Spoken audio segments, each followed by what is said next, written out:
In the beginning, in Genesis chapter 1 verse 9, on the third day, God created land, but He created it all in one area.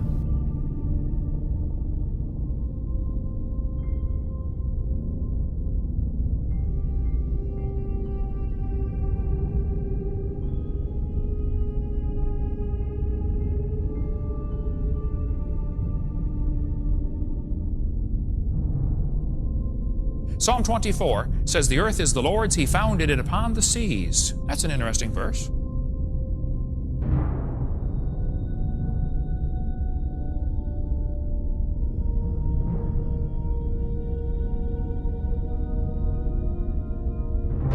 This is Alfred Wegener. Alfred Wegener was a German meteorologist. He studied weather. He lived in the late 1800s and early 1900s. Wegener spent a lot of time looking at maps.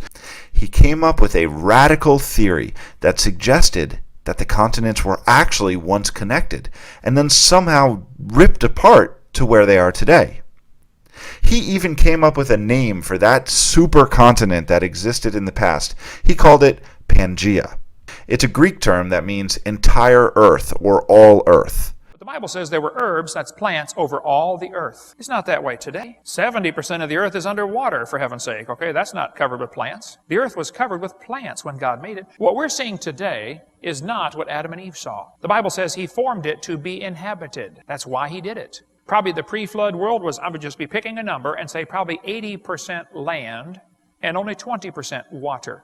In the summer of 1968, an amateur fossil collector, William J. Meister, made the discovery of a lifetime 43 miles west of Delta, Utah. To his surprise, he found a fossilized human footprint. But what's even more strange is that, well, it's not just a footprint. It was a shoe print, a modern shoe print with a heel about the size of a US 13 shoe. This particular fossil is that of the shoe stepping on a trilobite. And if you don't know, trilobites were small marine invertebrates, and they're related to crabs and shrimps. And what makes this incredibly important is that, well, trilobites only existed between 260 to 600 million years ago. Now that goes against a lot of textbooks. There is also heel marks, which would indicate that they were made by modern man. Now this was not the only time fossil of what looks like a modern shoe has been found. On January 15th, 1917, Albert E. Knapp, an employee of the Nevada Mining Company, found a fossil of the heel of a shoe dated around 225 million years ago. The age-old shoe sole print bore a well-made leather stitched by a double row of stitches. And as you can see here, the twists of the threads are clearly visible.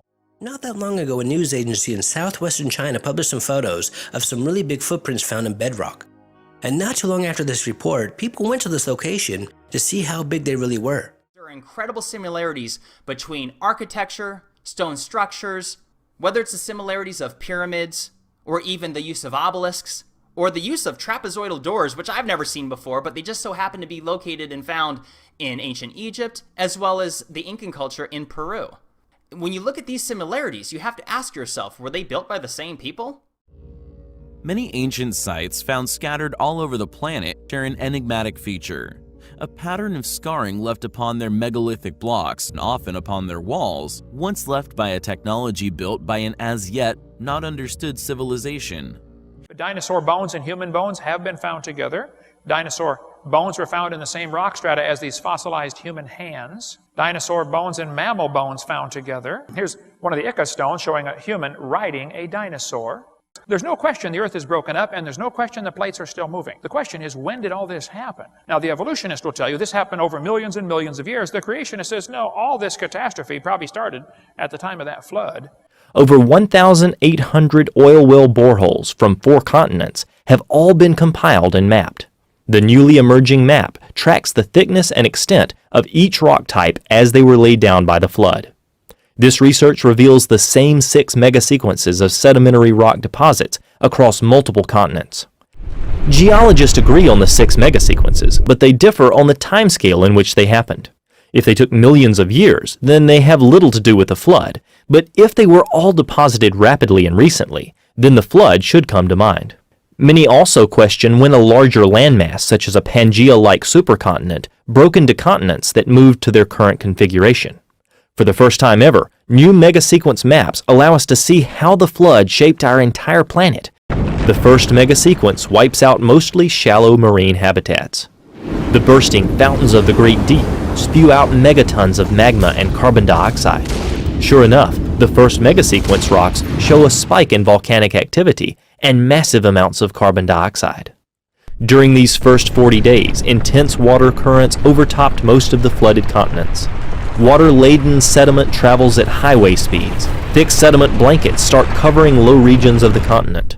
Fossils show that the first 3 megasequences buried the shallow seas that were filled with marine life, as these deposits have almost no trees or land animals. Then by the 40th day of the flood, the Absaroka megasequence began hitting. The maps show that this is when things got much worse. Something shoves the water over the tops of even the high lands from that ancient world. With the ocean ridge bursting open rapidly and pushing the ocean floor under land continents on a worldwide scale, tsunamis were happening in cycles, several every hour. The severity and elevation of this stage of the flood is why the first land creatures and plants start showing up in the fossil record laid down by the Absaroka megasequence. Entire ecosystems are buried in enormous deposits that later turn into coal. While we know that coal is formed by dead plant material being sandwiched between sediment layers, we only have enough vegetation on the Earth's surface today to produce just a fraction of the existing coal reserves. This shows that the pre-flood world was mostly covered by lush vegetation. I debated Jeannie Scott in a debate, and she said, Dr. Hovind, there are 80 separate layers of coal in the Midwest. She's right. She said, if you look at the amount of coal in the world today, the entire biomass, all the plants of the world today, could not possibly be converted to that much fossil fuel. She's right again. There is so much coal in the world that if you took every tree and blade of grass and bush and squished it, you couldn't make all the coal. There are enormous volumes of coal in the earth. I said, Jeannie, you are right. She said, well, don't you see, Hovind, there had to be an enormous amount of time to lay down all the coal seams. Oh, no. Right there, she's wrong. You see, she's looking at today's world and assuming that's how it's always been. The coal we find in the ground today is a result of that flood, which buried the world before the flood, when they had lots more trees. Thousands of dinosaur trackways up and down this peninsula, plus similar temporarily exposed low areas on other continents, suggest that dying dinosaurs and other hardy track makers floated, waded, and walked on freshly deposited mud, trying to find safe ground. Here's a trail of human tracks and crossing a trail of dinosaur tracks. And the human footprints, some of them are pretty good size, and occasionally they're found inside the dinosaur footprint. Well, if you're running through the mud to escape the flood, that's the logical place to step, right where somebody else already stepped, just like walking through deep snow. Next, the massive Zuni megasequence hits. The Absaroka and Zuni megasequences are the most severe because the continental plates began to move more quickly from the original Pangaea-like supercontinent configuration to where they are today, with oceanic rifting and plate subduction increasing dramatically, and the continents traveling apart quickly. When God stopped the fountains of the Great Deep on day 150, the new ocean surface began cooling and sinking, allowing the floodwaters to lower as they sheeted off the continents into the new ocean basins. Psalm 104 describes the mountains being raised at the end of the flood, and the waters draining down valleys and off the emerging new land surfaces. The seafloor rifting process and the resulting mountain forming process explains why sea creatures are found on mountaintops all over the world.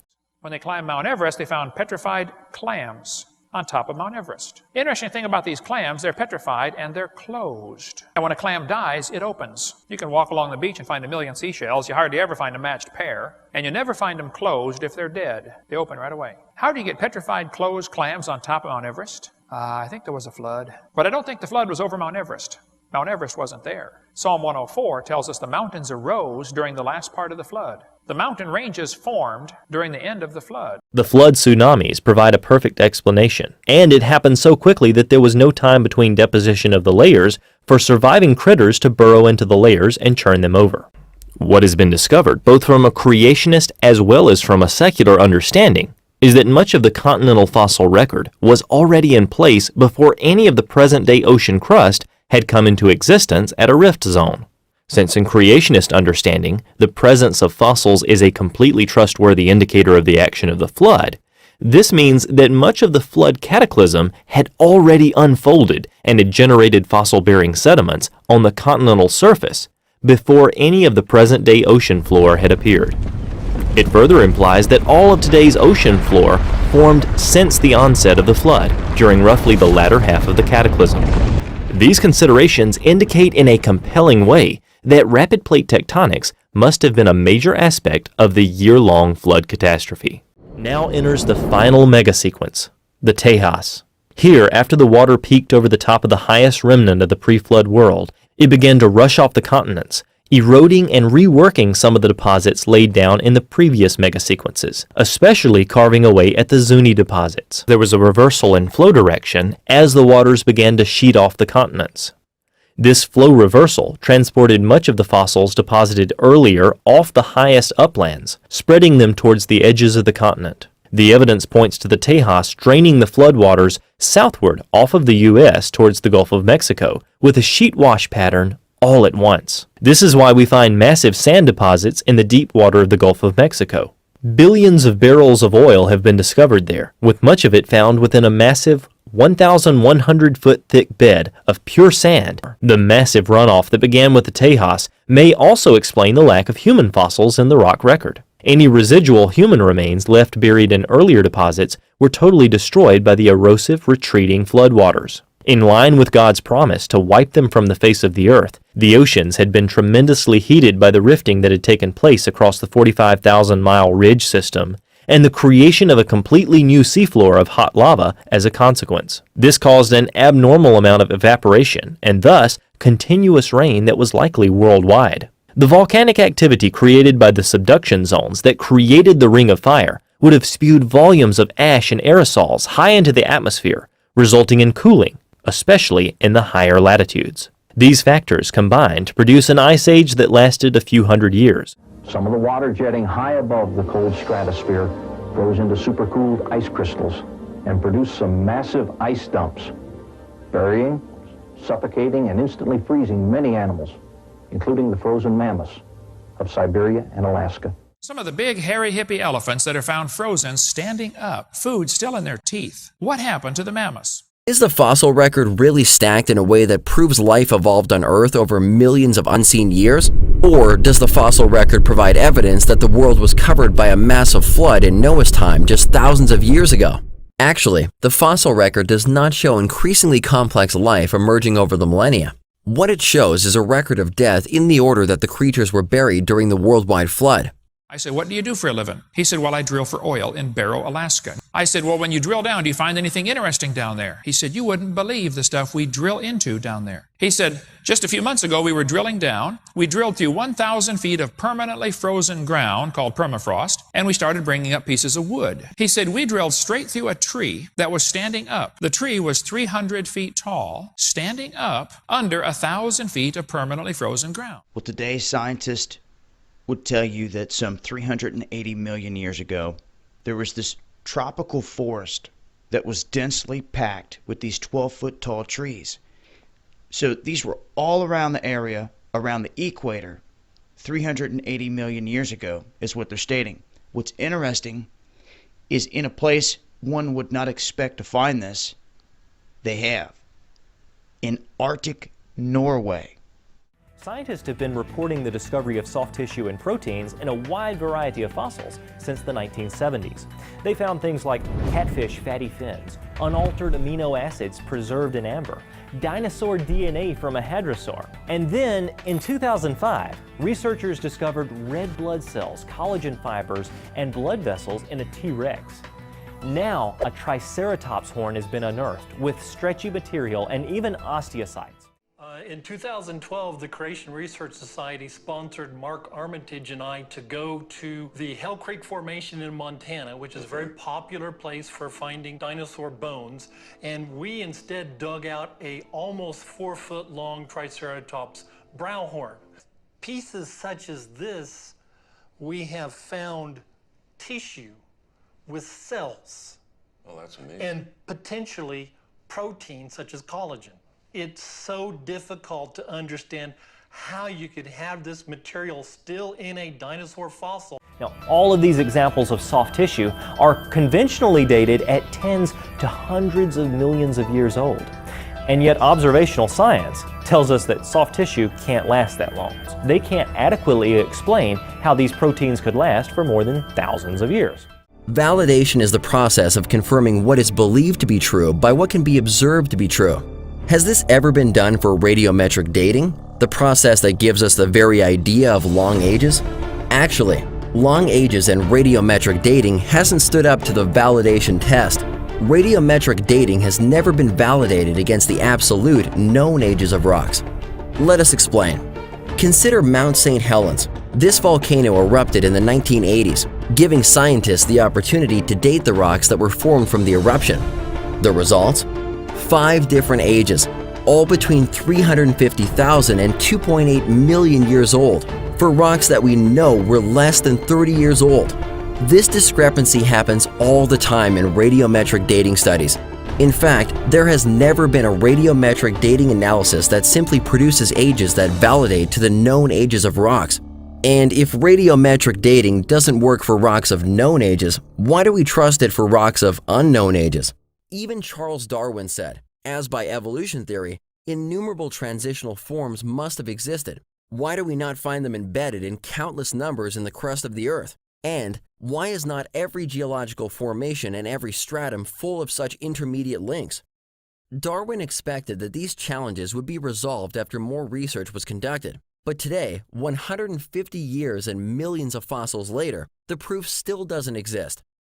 At the dinosaur sites, we found fossils, examples of modern animals from every major animal phyla buried with the dinosaurs, and they look the same. We don't ever see changes from this form into this form in the rocks themselves.